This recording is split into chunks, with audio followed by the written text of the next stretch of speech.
Hello மாமிஸ், இன்னைக்கு நம்ம சேனலில் குழந்தைங்களுக்கு நோய் எதிர்ப்பு சக்தி அதிகரிக்க அப்புறம் வெயிட் சூப்பராக அதிகமாகிறதுக்கு 4 ஹெல்த்தியான டேஸ்டியான சூப் ரெசிபிஸ் தான் பார்க்க போகிறோம். இது எல்லாமே ஈவினிங் டைமில் இல்லை மிட் மார்னிங்கில் குழந்தைக்கு நல்லா மிதமான சூட்டில் வெது வெதுன்னு வச்சு கொடுத்துக்கலாம். இந்த சூப்லாம் தண்ணியாக இல்லாமல் நல்லா கெட்டியாக செஞ்சு கொடுத்தா ஒரு 4 ஸ்பூன் சாப்பிட்டா கூட நல்லா சத்தாக இருக்கும், வயிறும் ஃபில்லிங்காக இருக்கும். இதோட டேஸ்ட் பார்த்தீங்கன்னா குழந்தைங்க சாப்பிட்றதுக்கு கண்டிப்பாக நோ சொல்ல மாட்டாங்க. செய்கிறது ரொம்பவே குவிக்காகவே செஞ்சிடலாம். வாங்க வீடியோக்கு போகலாம். வீடியோ போகிறதுக்கு முன்னாடி நம்ம சேனலை மறக்காமல் சப்ஸ்கிரைப் பண்ணிட்டு பக்கத்தில் இருக்க நோட்டிஃபிகேஷன் பெல்லையும் ப்ரெஸ் பண்ணி வச்சுக்கோங்க. ஃபஸ்ட்டு நம்ம பார்க்க போகிற ரெசிபிக்கு ஒரு சின்ன பீட்ரூட் நறுக்கி வச்சுருக்கேன். பெரிய பீட்ரூட்டாக இருந்தால் ஒரு பாதி பீட்ரூட் சேர்த்துக்கிட்டா போதும். இதோட அரை தக்காளி நறுக்கி வச்சுருக்கேன். இதையும் சேர்த்துட்டு இதோட அரை டீஸ்பூன் அளவு சீரகம், தேவையான அளவு உப்பு, 1 வயசுக்கு மேலே உள்ள குழந்தைங்களுக்கு சேர்த்துட்டு இதோட 1 கிளாஸ் அளவு தண்ணி சேர்த்துட்டு நல்லா மிக்ஸ் பண்ணிவிட்டு குக்கரை மூடிட்டு 6லேருந்து 7 விசில் விட்டுறலாம். அப்போ தான் நல்லா குழஞ்சி வெந்து வரும். 7 விசிலுக்கு அப்புறம் ஓப்பன் பண்ணுறேன். நல்லா வெந்துருச்சு. இப்போ இதோட ஒரு 3 பீஸ் அளவு பன்னீர் சேர்த்துக்கிறேன். பன்னீர் சேர்க்குறது சத்தானதாகவும் இருக்கும், குழந்தைங்களோட வெயிட் கெய்னிங்க்கும் ரொம்பவே ஹெல்ப்ஃபுல்லாக இருக்கும். சூப்பும் சாப்பிட்றதுக்கு நல்லாவே க்ரீமியாகவும் இருக்கும். குழந்தைங்க ரொம்ப விரும்பியும் சாப்பிடுவாங்க. பன்னீர் தேவையில்லை அப்படின்னா ஸ்கிப் பண்ணிக்கலாம். இப்போ மிக்சியில் தண்ணி எதுவும் சேர்க்காம நல்லா திக்காகவே அரைச்சி எடுத்து வந்துக்கலாம்.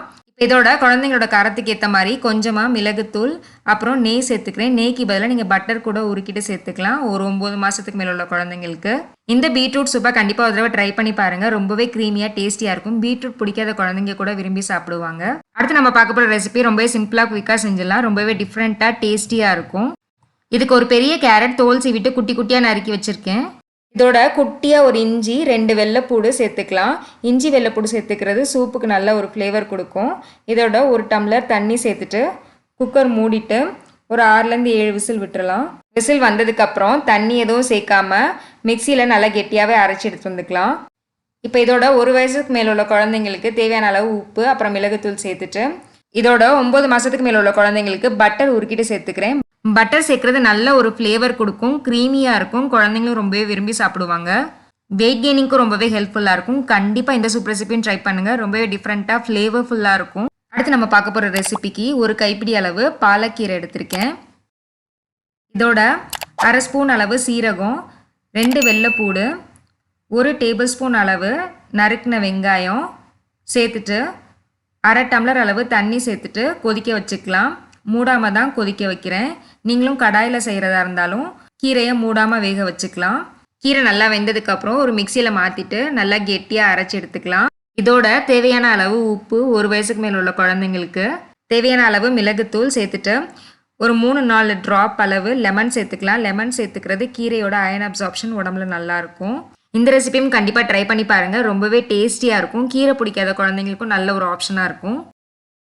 அடுத்து நம்ம ஒரு இன்ட்ரெஸ்டிங்கான சூப்பரான ரெசிபி பார்க்க போகிறோம். இது பண்ணுறதுக்கு 1 டேபிள் ஸ்பூன் அளவு பாசிப்பருப்பு நல்லா கழுவிட்டு குக்கரில் சேர்த்துக்கலாம்.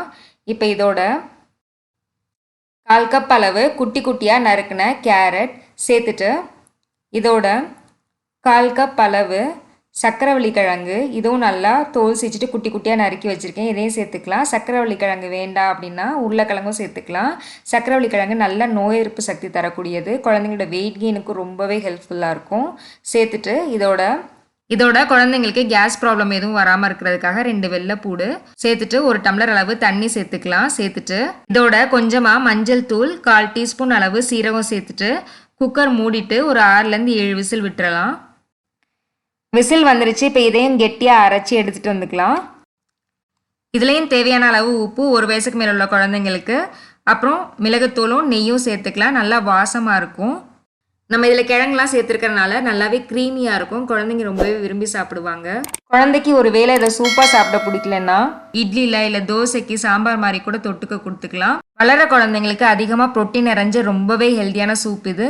இந்த வீடியோ பிடிச்சிருந்துச்சுன்னா லைக் பண்ணுங்கள். உங்கள் கருத்துக்களை எனக்கு கமெண்ட்டில் சொல்லுங்கள். உங்கள் ஃப்ரெண்ட்ஸ் அண்ட் ஃபேமிலி கூட இந்த வீடியோ கண்டிப்பாக ஷேர் பண்ணுங்கள். அப்புறம் நம்ம சேனலில் மறக்காமல் சப்ஸ்கிரைப் பண்ணிக்கோங்க. நெக்ஸ்ட்டும் இதே மாதிரி ஒரு யூஸ்ஃபுல்லான இன்ட்ரெஸ்டிங்கான வீடியோ மீட் பண்ணுறேன். தேங்க்யூ.